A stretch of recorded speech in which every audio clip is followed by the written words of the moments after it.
Listening Library presents Star Wars Storybook Collection, Star Wars The Prequel Trilogy Stories, and Star Wars The Original Trilogy Stories by Disney Lucasfilm Press. Read for you by Bradford Hastings. The Phantom Menace. A long time ago, in a galaxy far, far away. Short negotiations. Jedi Master Qui-Gon Jinn and his Jedi apprentice Obi-Wan Kenobi flew in their star cruiser toward the planet of Naboo.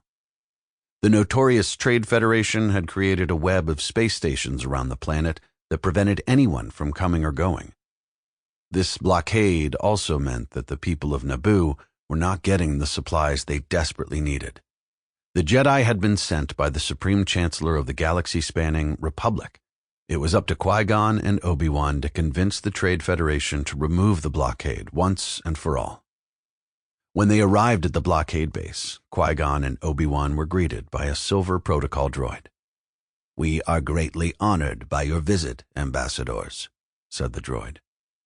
However, despite the droid's kind words, it would soon become clear that the Trade Federation was not going to meet with them at all.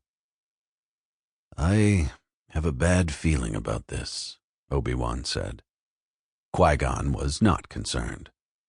"These Federation types are cowards. The negotiations will be short." Meanwhile, aboard the bridge of the blockade station, Viceroy Newt Gunray was already panicking. The Viceroy contacted Darth Sidious, an evil and powerful Sith Lord who was secretly in charge of the Trade Federation. Even as a hologram, Darth Sidious was a terrifying presence. "This scheme of yours has failed, Lord Sidious," the Viceroy's second-in-command pleaded. "The blockade is finished. We dare not go against these Jedi." But Darth Sidious would not listen. "Kill them immediately," ordered the Sith Lord. The Viceroy acted quickly, ordering that the Jedi's Republic cruiser be destroyed. The visitors would have no way to escape from the blockade. Qui-Gon and Obi-Wan were still waiting for the Viceroy in a separate room on board the base. "I sense an unusual amount of fear for something as trivial as this trade dispute," said Qui-Gon. Just then, the blast doors locked in place. The Jedi ignited their lightsabers in a flash, but toxic gas began to fill the air. Qui-Gon and Obi-Wan were trapped. After a few minutes, the Viceroy ordered his battle droids to capture the Jedi. "They must be unconscious by now," he said. When the doors opened, the battle droids cautiously entered the cloudy room, only to be met by Obi-Wan and Qui-Gon. The Jedi were alive and well. "Blast them!" ordered the lead droid, but the battle droids were no match for the two Jedi. Qui-Gon dismantled robotic soldiers left and right, while Obi-Wan used the Force to push a group of them through the air and smash them onto the ground. With the battle droids defeated, Qui-Gon sensed the Viceroy through a heavy blast door and plunged his lightsaber through the barrier. The Viceroy was shocked to see his soldiers defeated so easily. "Send in the droidicas," he commanded. As the even deadlier destroyer droid started firing, Obi-Wan began blocking the blasts with his lightsaber, but the fiery bolts were coming too quickly, and the droidicas had shield generators to protect them. Qui-Gon realized they wouldn't have enough time to get through the door. "It's a standoff. Let's go." Qui-Gon and Obi-Wan slipped away and managed to find the large hangar bays on the base. There, they saw thousands of battle droids being loaded onto massive carrier ships that were headed to the planet's surface. "It's an invasion army," Obi-Wan said. "This is an odd play for the Trade Federation," said Qui-Gon. The two Jedi hid on board the carrier ships. They needed to inform the Supreme Chancellor, but more important, they had to find a way to warn the people of Naboo. Escaping Naboo. Qui-Gon Jinn glanced up at the skies as he crashed through the forests of Naboo. He and his Jedi apprentice, Obi-Wan Kenobi, had narrowly escaped from the evil Trade Federation's clutches. Now, the Jedi Knight was powerless as he watched battleships full of droid soldiers land on the innocent planet. Qui-Gon and Obi-Wan needed to warn the people of Naboo before the Trade Federation took over. The Jedi didn't get very far before they saw a tall alien about to be run over by a giant tank. Qui-Gon saved the stranger just in time, but when the Jedi tried to send the alien away, he refused. "No, no! Misa, stay. Misa called Jar Jar Binks. Misa, your humble servant," the alien replied. Jar Jar told the Jedi about a safe underwater city where his people, the Gungans, lived. Qui-Gon needed help.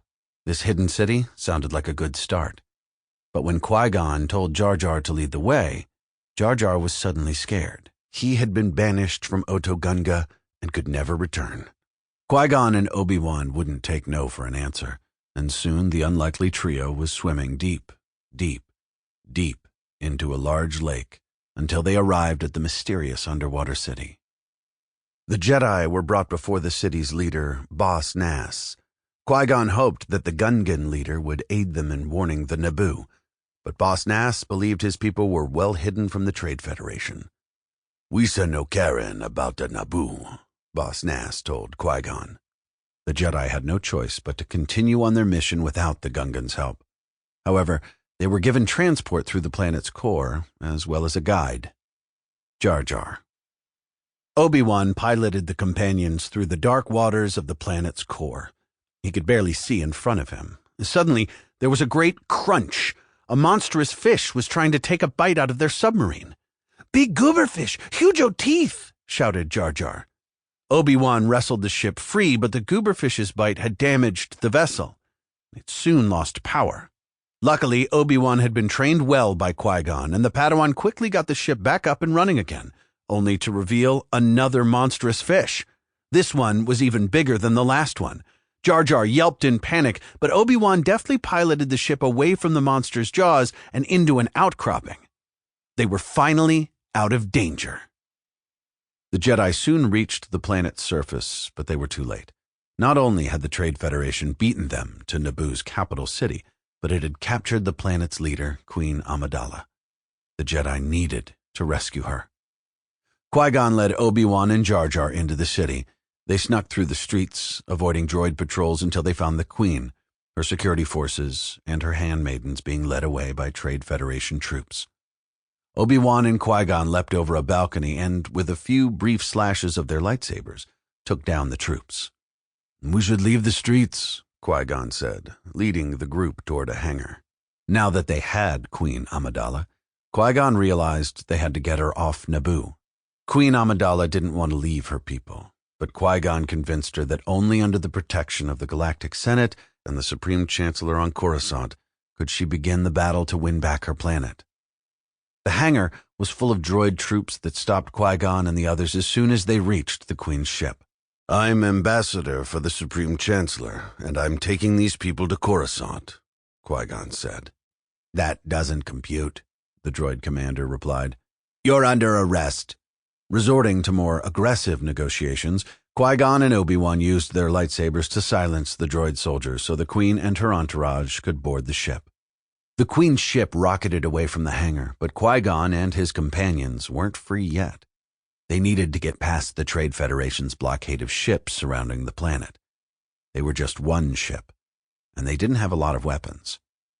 They would have to make a run for it. Suddenly, the ship jolted. They had been hit badly. "The shield generator's out," shouted the captain. Qui-Gon was worried. Without the shields, they wouldn't last long against the blockade. They had to send out droids to fix the shield generator. The ship's company of droids, including a small blue and white R2 unit, quickly began repairs. But the Trade Federation wasn't going to give up without a fight. It aimed its weapons at the droids. "We're losing droids fast," Obi-Wan said. Soon, only the small R2 unit was left. Would he be able to fix the ship on his own? With a buzz, the shields came back to life. The droid had done it. With the shields back on, the ship safely made it past the blockade and into hyperspace. Qui-Gon met with Queen Amidala as she commended the droid that had saved them. "What is its number?" she asked her security officer. "R2-D2, he replied. "Thank you, R2-D2, the Queen said, smiling at the small droid. The ship was still badly damaged. They would need to land on a nearby planet to make repairs, but Qui-Gon and Obi-Wan had rescued the Queen and escaped Naboo, and that was a good start. The Sample complete. Ready to continue?